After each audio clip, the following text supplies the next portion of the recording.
এখন 271 এবং 272 পৃষ্ঠার যে প্রতিসাম্য রেখা নির্ণয় তার সমাধান নিয়ে আলোচনা করছি। এখানে প্রথমে দেখো বলেছে আমি নিচের ছবিগুলোর প্রতিসম রেখা খোঁজার চেষ্টা করি। এখানে কতগুলো ছবি রয়েছে, আমি প্রতিসম রেখার জন্য যেগুলোতে ছিল না, যেমন এখানে একটা গ্লাসের ছবি রয়েছে, গ্লাসের প্রতিসম রেখা ছিল না, আমি মাঝ বরাবর একটা দিয়েছি। এখানে যদি আমরা মাঝ বরাবর যে দাগটা দিয়েছি এটাকে যদি আমরা প্রতিসাম্য রেখা ধরি তাহলে কিন্তু ভাঁজ করলে এই দুটো একই রকম হবে, অর্থাৎ এই বাঁ দিকের অংশটার সঙ্গে ডান দিকের অংশটার মিল খুঁজে পাওয়া যাবে, অর্থাৎ একই রকম হবে। সেক্ষেত্রে এখানে আমরা একটি প্রতিসাম্য রেখা পাবো। দ্বিতীয় ক্ষেত্রে এখানে যে ছবিটা রয়েছে, ছবিটার মাঝ বরাবর যে দাগটা রয়েছে অর্থাৎ প্রতিসাম্য রেখাটা রয়েছে, সেখানেও কিন্তু আমরা একটা প্রতিসাম্য রেখা এখানে পাবো। তাহলে এটা আমরা ভাঁজ করলে দুদিকের অর্থাৎ বাঁ দিকের সঙ্গে ডান দিকের মিল পাওয়া যাবে, তার মানে এখানেও একটা প্রতিসাম্য রেখা আমরা পাবো। এখানে যে গাছটা রয়েছে, গাছটার মাঝ বরাবর যদি আমরা উপর থেকে নিচে একটা দাগ দিই অর্থাৎ প্রতিসাম্য রেখা অঙ্কন করি, রেখাটা অঙ্কন করি, তাহলে ভাঁজ যে দুটো ভাঁজ হবে সে ভাঁজটা কিন্তু দুটো সমান হবে। সেক্ষেত্রে এখানেও একটা প্রতিসাম্য পাচ্ছি। এবার এই ছবিটাতে আমরা কি করব, ডান দিক থেকে বাঁ দিকে, এটা উপর নিচে করলে আমরা পাবো না, আমাদের কি করতে হবে, ডান দিক থেকে বাঁ দিকে আমরা যদি এখানে একটা প্রতিসাম্য রেখা অঙ্কন করি তাহলে কিন্তু আমরা এই উপরের অংশের সঙ্গে নিচের অংশটা মিল খুঁজে পাবো। তো সেক্ষেত্রে এখানে আমাদের এই উপর নিচে হবে না, আমাদের এই প্রতিসাম্য রেখাটা হবে ডান দিক থেকে বাঁ দিক বা বাঁ দিক থেকে ডান দিকে যে রেখাটা সেটা হবে। এখানে যে এম চিত্রটা রয়েছে, এম চিত্রটা আমরা ঠিক মাঝখানে এখানে যদি একটা রেখা অঙ্কন করি বা ভাঁজ করি তাহলে কিন্তু ডান দিকের সঙ্গে বাঁ দিকেরটা মিলে যাবে। সেক্ষেত্রে এখানে আমরা একটি প্রতিসাম্য রেখা পাবো। এটাকে যদি আমরা এইভাবে মানে ডান দিক থেকে বাঁ দিকে যদি আমরা এটাকে ভাঁজ করি তাহলে কিন্তু আমরা পাবো না। তো সেক্ষেত্রে আমাদের এখানে একটি করে প্রতিসাম্য রেখা প্রত্যেকটি ক্ষেত্রে আমরা পেয়ে যাচ্ছি।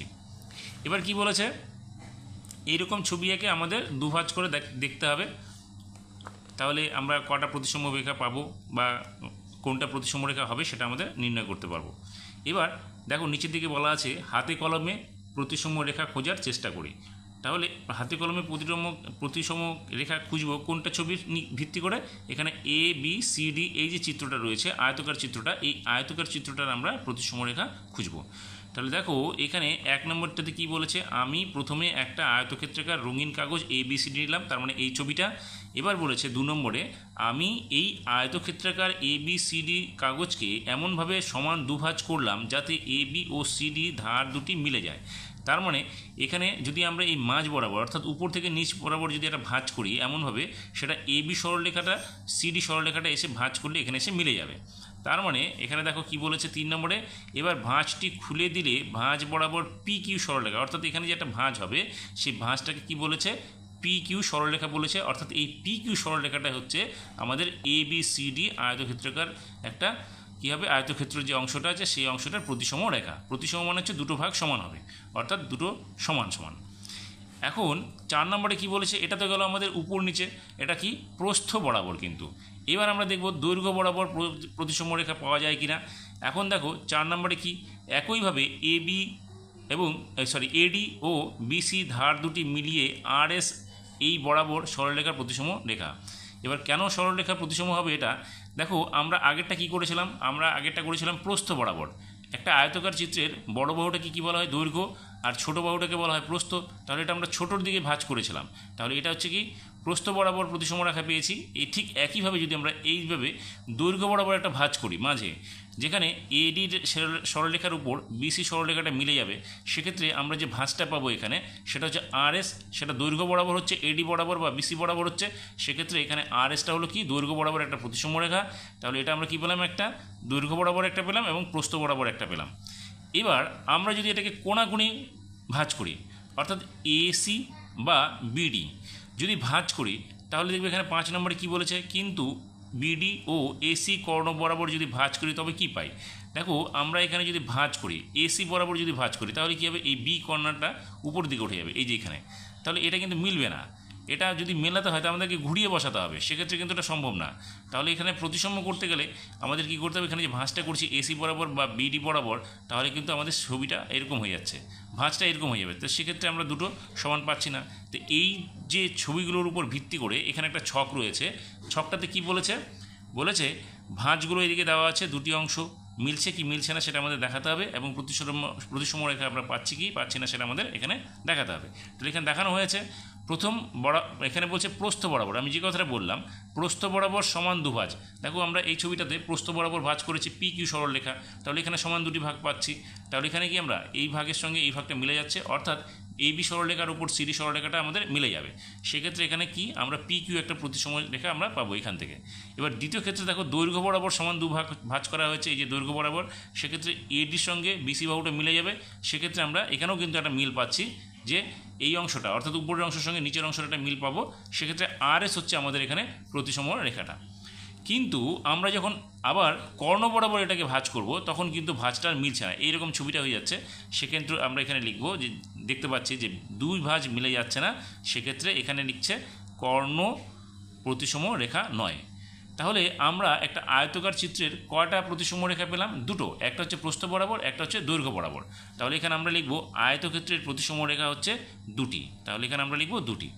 এবার 172 পৃষ্ঠা দেখো, আমরা এর আগে 171 পৃষ্ঠা আয়তক্ষেত্র নিয়ে প্রতিসম রেখার খোঁজার চেষ্টা করলাম, কিন্তু 272 পৃষ্ঠায় দেখো এখানে আমরা একটা প্রথমে বর্গক্ষেত্র নিয়ে এবার প্রতিসম রেখা খোঁজার চেষ্টা করব। দেখো এখানে বর্গক্ষেত্রের 4টা বাহু কিন্তু সমান, সেক্ষেত্রে আমাদের দৈর্ঘ্য বা প্রস্থ এখানে কোনো ব্যাপার নেই, প্রত্যেকটি বাহু যেহেতু সমান, তাহলে দেখো উপর নিচে পাশাপাশি আমরা দুটো প্রতিসম রেখা পাবো। আবার এখানে কর্ণের ক্ষেত্রেও কিন্তু পাবো, তাহলে এখানে দেখো কর্ণ দুটো পাবো, একটা এই কর্ণটা পাচ্ছি আর একটা এই কর্ণটা। তাহলে এখানে দেখো আমরা প্রতিসম রেখা কটা পাচ্ছি? এখানে 4টি পাচ্ছি, তাহলে এখানে আমরা লিখবো 4টি। এবার নিচের দিকে কিছু ছবি রয়েছে, এই ছবিগুলো আমাদের দেখতে হবে কোনটা প্রতিসম রেখা পাবো, কয়টি পাবো এবং কোনটা হবে না। তাহলে উপরের ক্ষেত্রে দেখো আমরা যদি এখানে এই যে ছবিটা উপরের লাইনটা যে ছবি রয়েছে, এখানে এই ছবিটাকে যদি আমরা ভাঁজ করি, তাহলে ভাঁজ করলে এখানে কি প্রতিসম রেখাটা হচ্ছে? এটা কিন্তু এইভাবে যদি আমরা ভাঁজ করি, এখানে এই বরাবর যদি ভাঁজ করি, তাহলে এটা কী হলো? উপর নিচে হয়ে যাবে। তাহলে সেটা কিন্তু প্রতিসম রেখায় একটা ভাঁজ করলে কিন্তু হয়ে যাবে, কিন্তু এটা একটা ভাঁজ করলে উপর নিচে হচ্ছে, সেক্ষেত্রে এটা প্রতিসম রেখা বলা যাচ্ছে না। কিন্তু এই ছবিটার ক্ষেত্রে কিন্তু প্রতিসম রেখা হবে, কারণ এটাকে যদি আমরা মাঝে ভাঁজ করে দিই, তাহলে এটা এই বাহুটার সঙ্গে এই যে ছবিটা, এই চিত্রটা মিলে যাবে, সেক্ষেত্রে একটা প্রতিসম পাবো। এটার ক্ষেত্রে কিন্তু আমরা দুটো পাবো, একটা উপর নিচে পাবো, একটা পাশাপাশি যদি আমরা দাগ করি বা ভাঁজ করি, তাহলে কিন্তু আমরা দুটো প্রতিসম রেখা পাবো, কিন্তু এটার ক্ষেত্রে আমরা পাবো না। এবার এই ছবিটার ক্ষেত্রে আমরা যদি এখানে মাঝ বরাবর একটা করি, ডান দিক থেকে বাঁ দিকে একটা ভাঁজ করি বা মাঝে ভাঁজ করি, তাহলে কিন্তু আমরা এটা প্রতিসম পাবো। তাহলে এখানে পাচ্ছি আমরা কটা? একটা। এই ছবিটার ক্ষেত্রে আমরা এখান থেকে যদি এখানে একটা দাগ কাটি বা ভাঁজ করি, তাহলে কিন্তু বাঁ দিকের সঙ্গে ডান দিকটা মিলে যাবে, সেখানে কিন্তু আমরা একটা প্রতিসম রেখা পাবো। এই ছবিটার ক্ষেত্রে এই যোগ চিহ্নটার ক্ষেত্রে কিন্তু আমরা যদি উপর নিচ থেকে এবং পাশাপাশি যদি ভাঁজ করি, সেক্ষেত্রে কিন্তু আমরা দুটি প্রতিসম রেখা পাবো, কিন্তু প্রজাপতির ক্ষেত্রে আমরা এখানে পাবো একটি। তাহলে এখানে একটি পেলাম। এবার এখানে যে পাতার ছবিটা রয়েছে, দেখো পাতার ছবিটার মধ্যে আমরা যদি মাঝ বরাবর উপর থেকে নিচ বরাবর যদি একটা দাগ কাটি, তাহলে কিন্তু আমরা এখানে একটি প্রতিসম রেখা পাবো, কারণ এই দুটো ভাগ সমান হয়ে যাবে। এখানে যে ছাতার ছবিটা রয়েছে, ছাতার ছবিটার ক্ষেত্রেও কিন্তু উপর থেকে নিচে আমরা যদি একটা প্রতিসম রেখা আঁকি বা ভাঁজ করি, তাহলে কিন্তু এখানে আমরা দুটো ভাগ সমান পাবো, অর্থাৎ এখানে আমরা একটি প্রতিসম রেখা পাবো। এখানে যে বি ছবিটা রয়েছে, বি ছবিটার ক্ষেত্রেও কিন্তু আমরা পাশাপাশি যে এখানে রয়েছে ডান দিক থেকে বাঁ দিক যদি একটা ভাঁজ করি, তাহলে উপরের ভাঁজের সঙ্গে নিচে ভাঁজটা মিলে যাবে, সেক্ষেত্রে আমরা এখানে একটা প্রতিসম রেখা পাবো। কিন্তু কিউ যে ছবিটা রয়েছে, সেখানে কিন্তু আমরা ভাঁজ করলে প্রতিসম রেখা পাবো না, কারণ এই অংশটার সঙ্গে বাঁ দিকের অংশটা মিলবে না। এবার এখানে যে সমবাহু ত্রিভুজটা রয়েছে, সমবাহু ত্রিভুজটার ক্ষেত্রে দেখো সমবাহু যেহেতু তিনটে বাহু সমান, তাহলে আমরা এখানে কৌণিক বিন্দু থেকে উপর তার বিপরীত যে বাহুটা রয়েছে, কৌণিক বিন্দু থেকে বিপরীত বাহুটাতে যদি আমরা মাঝামাঝি ভাঁজ করি, তাহলে কিন্তু আমরা এখানে তিনটি প্রতিসম রেখা পাবো। ঠিক একইভাবে এখানে যে বর্গক্ষেত্রটা রয়েছে, বর্গক্ষেত্রের ক্ষেত্রে আমরা কটা পাচ্ছি? 4টা। আমরা উপরের ছবিটা দেখেছি, এখন দেখো এখানে আমরা কটা পেলাম? 4টি প্রতিসম রেখা পেয়েছি। ঠিক একইভাবে এখানে যেহেতু এটা বর্গক্ষেত্র, তাহলে এখানেও কিন্তু 4টি পাচ্ছি, একটা উপর নিচে, একটা পাশাপাশি, আর দুটি হচ্ছে কর্ণ বরাবর। তাহলে কটা হচ্ছে? 4টা। এখানে যে ছবিটা রয়েছে বৃত্তাকার ক্ষেত্রটা, বৃত্তাকার ক্ষেত্রে কিন্তু আমরা এখানে অনেকগুলো প্রতিসম রেখা পাবো। সেক্ষেত্রে কটা পাচ্ছি? দেখো একটা, দুটা, তিনটা, চারটা, পাঁচটা এবং 6টা। তার মানে এখানে আমরা 6টা ভাঁজ করতে পারবো, 6টা প্রতিসম রেখা এখানে আমরা পাবো। কিন্তু এখানে যে আমাদের ত্রিভুজটা রয়েছে, ত্রিভুজটাকে যদি আমরা মাঝ বরাবর বা এই বরাবর যদি পাশাপাশি যদি আমরা ভাঁজ করি, সেক্ষেত্রেও কিন্তু এটা প্রতিসম রেখা কোনোভাবেই আমরা পাবো না। আশা করি প্রতিসম রেখা কীভাবে নির্ণয় করতে হবে বা কটা একটা ছবির ক্ষেত্রে আমরা কটা প্রতিসম রেখা পাবো সেটা বোঝাতে পেরেছি। সকলকে ধন্যবাদ।